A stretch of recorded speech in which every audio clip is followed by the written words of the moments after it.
मित्र भावांनी खूप प्रयत्न केला योजना होऊ नये म्हणून।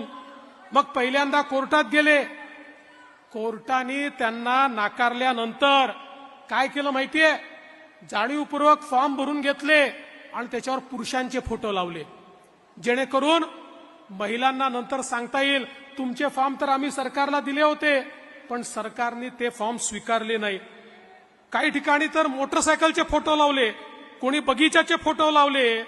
जाणीवपूर्वक अशा प्रकारचे फोटो लावून हे फॉर्म रिजेक्ट झाले पाहिजेत आणि महिलांपर्यंत पैसे पोचू नये अशा प्रकारचा प्रयत्न झाला।